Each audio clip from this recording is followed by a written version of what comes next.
Mapagpalang araw po sa inyong lahat. Welcome to DJ Sean Stories.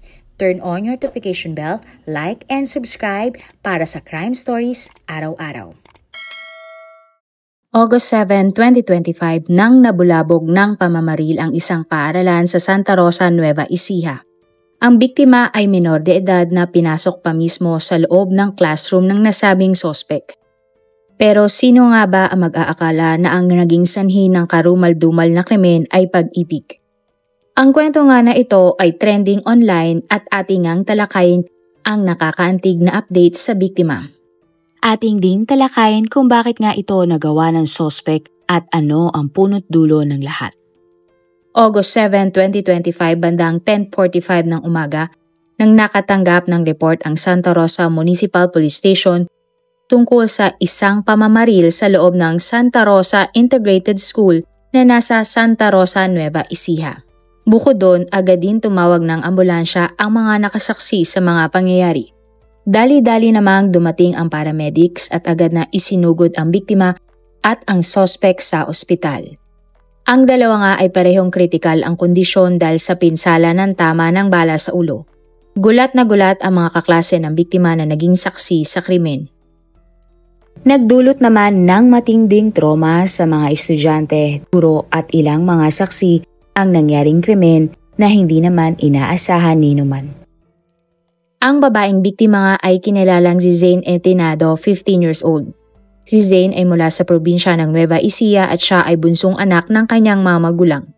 June 2024 naman nang nakilala ni Zane ang isang lalaki na nagpatibok ng kanyang puso. Ang lalaki ay kinilalang si Menard Canoza, 18 years old. Si Zane at Menard ay mag-schoolmate sa dati nilang eskwelahan. Agad namang nahulog ang loob ni Zane at Menard sa isa't isa. At hindi nagtagal nagkaroon nga ng relasyon ang dalawa.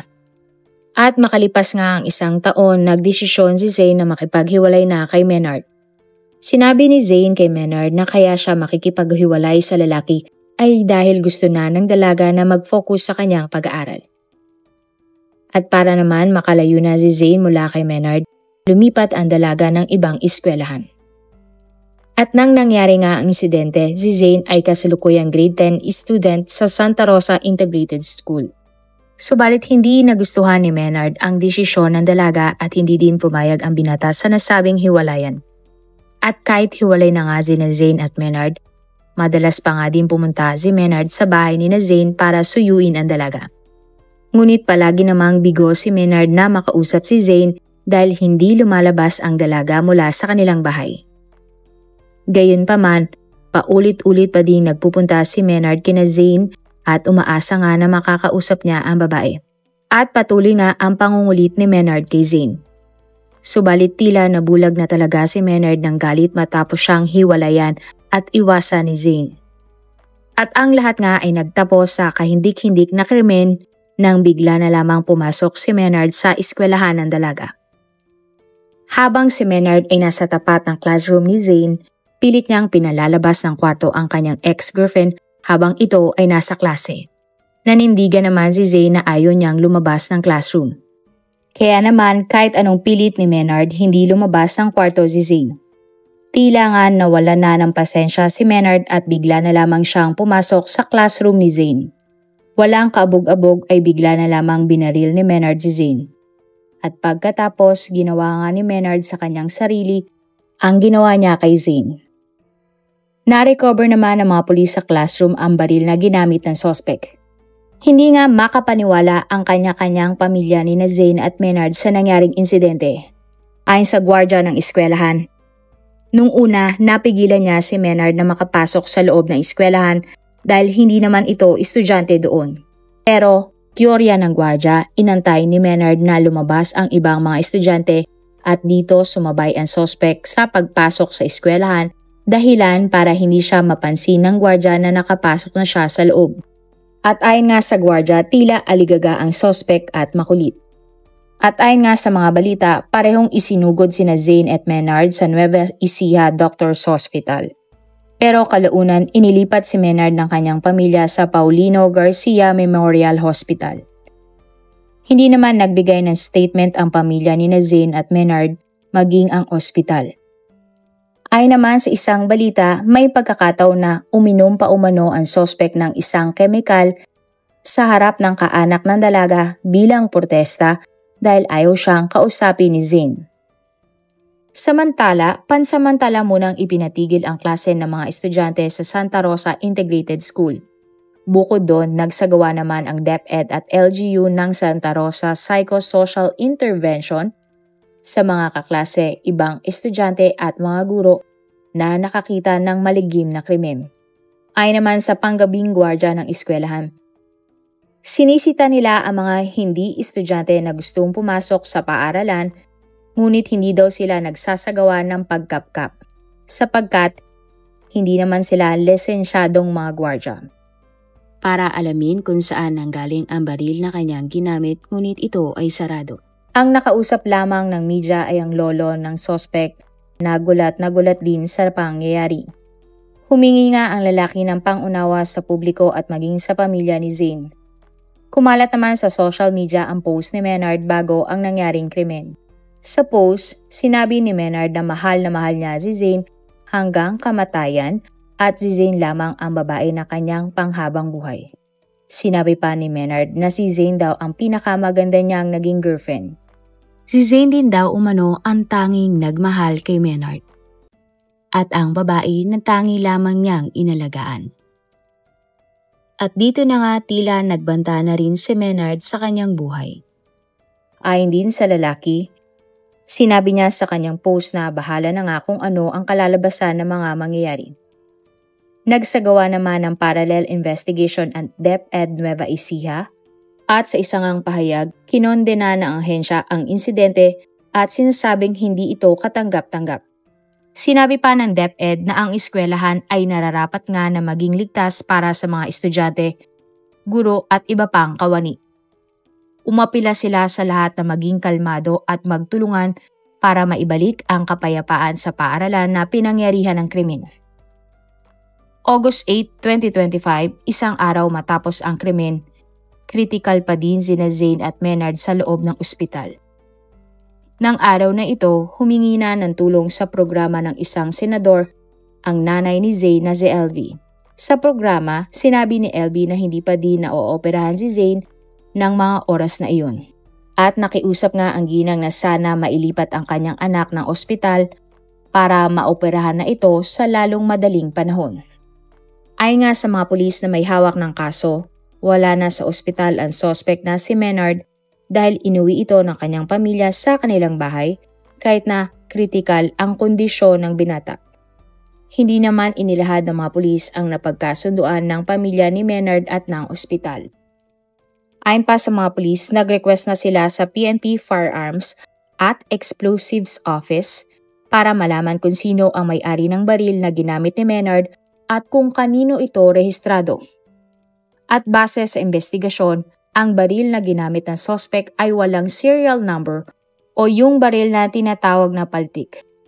Sinigurado naman ng mga otoridad na susubukan nila ang lahat ng mga paraan para makita pa din ang serial number na maaaring binura o kinaskas lamang ni Menard. Ayon pa sa pulis, ang tatay ng suspect ay dating barangay tanod na umalis na sa trabaho dahil nagkaroon ito ng sakit, habang ang nanay naman ni Menard ay isang OFW. Hindi naman nakuna ng statement ng mga pulis ang tatay ng suspect para itanong kung sa kanya ba galing ang baril na ginamit nito dahil madalas na itong mawala ng malay at hindi na talaga stable ang kalusugan ng lalaki.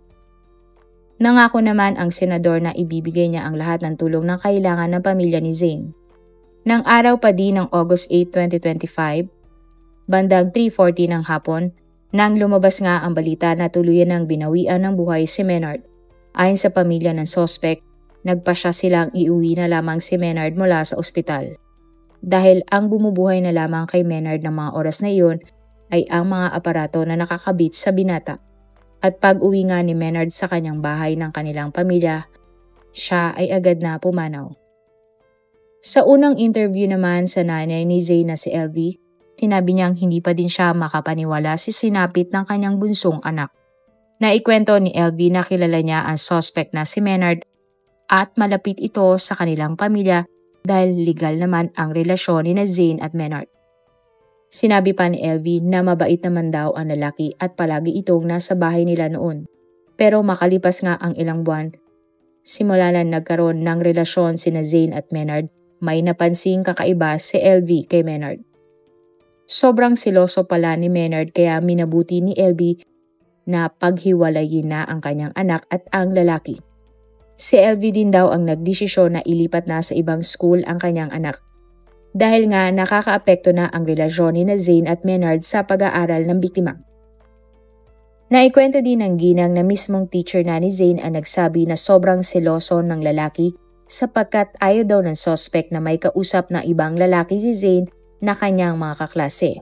Para naman kay LV, tila imposible nga ang gusto ni Menard dahil nasa iisang classroom lamang si Zane at ang mga lalaki niyang kaklase. Dagdag pa ni LV, nakiusap nga sa kanya si Menard na tulungan siyang makalipat sa bagong eskwelahan ni Zane. Sumagot naman si LV na tutulungan niyang makalipat si Menard ng eskwelahan, subalit hindi sa eskwelahan ng dalaga. Nanawagan naman ang lolo at pamilya ni Zane sa publiko para sa donasyon na gagamitin sa operasyon ni Zane. Aabot kasi ang gagastusin ng operasyon ni Zane ng 1 million pesos. Ayon pa sa lolo ni Zane, 3 araw matapos ang krimen hindi pa din nagigising ang kanyang apo at comatose pa din ito. Samantala, nakaburol naman ang labi ni Menard sa kanilang bahay. At sa pahayag nga ng mga pulis, kinukonsider na nga nilang case closed ang kaso sa pagbaril kay Zane dahil wala na ang suspect na si Menard na dapat ay sasampahan ng kaso. August 10, 2025 naman nang nagpaunlak muli ng interview ang nanay ni Zane sa isang journalist. Sa interview, sinabi ng ginang na sweet at mabait na bata si Zane. Sinabi din niya na kahit saan magpunta ang dalaga, hindi ito nakakalimot magpaalam. At tuwing umaga naman, bubungad kay LV ang matatamis ng ngiti at bati ng good morning ng kanyang anak na si Zane. Kailanman, hindi din nagpasaway ang dalaga dahil nakapokus ang kanyang atensyon sa kanyang pag-aaral. Ay naman sa mga guro ni Zane, napakasipag nitong mag-aral at matalinong bata. Hiling naman ni LV sa publiko na isama sa kanilang panalangin na gumaling na nga at makarecover ang pinakamamahal niyang anak na si Zane. Sunod namang in-interview ang doktor na tumitingin kay Zane. Ayon nga sa doktor, pagdating pa lamang ni Zane sa emergency room ng ospital, comatose na ang dalaga, mababa na ang kanyang blood pressure at hindi na nakakahinga sa kanyang sarili si Zane. Kung hindi pa daw agad na isugod si Zane sa ospital at hindi siya agad nakabitan ng life support, baka tuluyan na itong binawian ng buhay. Sinabi pa ng doktor na ng oras na iyon, critical pa din ang lagay ni Zane at hindi pa ganon ka-stable ang kondisyon ng dalaga. Ibinahagi din ng doktor na kung ooperahan si Zane sa kabila ng critical at hindi stable nitong kondisyon, lalo lang itong magdadala ng panganib sa buhay ng dalaga. Lalo lang daw mapapasama ang kondisyon ni Shane kung siya ay ooperahan ng mga oras na iyon. Tinanong nga ang doktor kung mayroon bang response o tugon si Zane sa kabila ng kanyang kondisyon. At ayon nga sa doktor, iyon ang hangad nilang lahat na magkaroon na ng response at agad na gumaling si Zane. Nasabi din ng doktor na kung ooperahan si Zane para matanggal ang bala o kung lilipat ba siya ng ibang ospital, mataas ang tsansa na si Zane ay magkaroon ng cardiopulmonary arrest o pagtigil ng tibok ng puso ng biktima. Ipinakita nga din sa video ng doktor kung nasaan ang bala sa ulong bahagi ni Zane. Ang bala nga ay kasalukuyang nasa likod ng bahagi ng ulo ni Zane at bandang kanan. Sinabi pa ng doktor na simula pa lamang nang dinala si Zane sa ospital, wala nang naging magandang improvement ang kondisyon ng dalaga. At tumataas din daw ang dami at dosage na kailangan ng gamot ng biktima para nga maging stable ang kondisyon nito. Klinaro nga ng doktor na libre naman ang lahat ng gagastusin ni Zane mula nang siya ay na-admit sa nasabing ospital. Ito ay sasagutin nga lahat ng gobyerno at DOH. Dasal nga ng mga doktor at pamilya ni Zane na bumuti at maging stable na ang kondisyon ng dalaga para siya ay maoperahan. Nagpaalala naman ang mga pulis sa mga magulang na ugaliing i-monitor ang mga aktibidad ng kanilang anak. Kasabay nito, dapat din daw ay may bukas na komunikasyon sa pagitan ng kanilang mga anak at magulang upang mapag-usapan at mabigyan ng solusyon ang mabigat nilang pinagdadaanan. Sa ngayon ay patuloy pa din ang investigasyon ng mga pulis para malaman kung saan nga ba nagmula ang baril na ginamit ni Menard para patayin ang kanyang sarili at barilin ang kanyang girlfriend. Humingi naman ang pamilya ni Zane ng panalangin para sa kaligtasan nga ni Zane. Sa kabilang banda, isang lalaki naman mula Brazil ang natamaan din ng baril sa ulo. Pero himala naman na siya ay hindi na ospital agad-agad. At ang mas nakakagulat pa, dahil sa sobra niyang kalisingan, hindi niya namalaya na siya ay may tama pala ng bala sa ulo. Ang lalaki nga ay kinilalang si Mateus Faucio na nakapag-party pa 4 na araw matapos siyang tamaan ng ligaw na bala. Akala niya nga ito lamang ay isang biro. Akala niya may bumato lamang sa kanyang ulo ng isang bato. Wala din daw umano siyang narinig na tama ng bala. Ang insidente nga ay nangyari desperas ng bagong taon. At matapos nga ang isang araw, hindi niya na maigalaw ang kanyang kamay habang nagdadrive. Una ay hindi lamang niya maigalaw ng maayos ang kanyang daliri at kamay. Pero ito nga ay lumala kaya naman nagpunta na siya sa ospital. At pagdating niya nga sa ospital, dito na lamang niya nalaman na siya ay tinamaan ng ligaw na bala ng New Year's Eve. Ayon sa mga doktor na tumingin kay Mateus, maswerte siya na hindi naging malubha ang kanyang kalagayan. At ang tama nga ng bala ay tila nga iniipit na ang kanyang brain, kaya naman nag-uumpisa na siyang hindi maigalaw na maayos ang kanyang kamay. At ng araw din nga na iyon ay agad na inoperahan si Mateus. At maswerte namang natanggal ito. Marami pong salamat sa inyong panonood. Meron ba kayong mga kwento na gusto nyong i-share sa ating mga manonood? O kung may personal po kayong kwento na gusto nyong i-feature sa ating channel, i-comment down below nyo lang ang inyong mga suggestions. Para naman po sa dagdag kalaman, i-subscribe nyo din po at i-follow ang ating iba pang YouTube channel katulad ng Tagalog Facts and Mysteries by DJ Sean at Manila Boy Wonder Philippines. Marami pong salamat sa pagsuporta nyo sa aming mga channel. God bless everyone!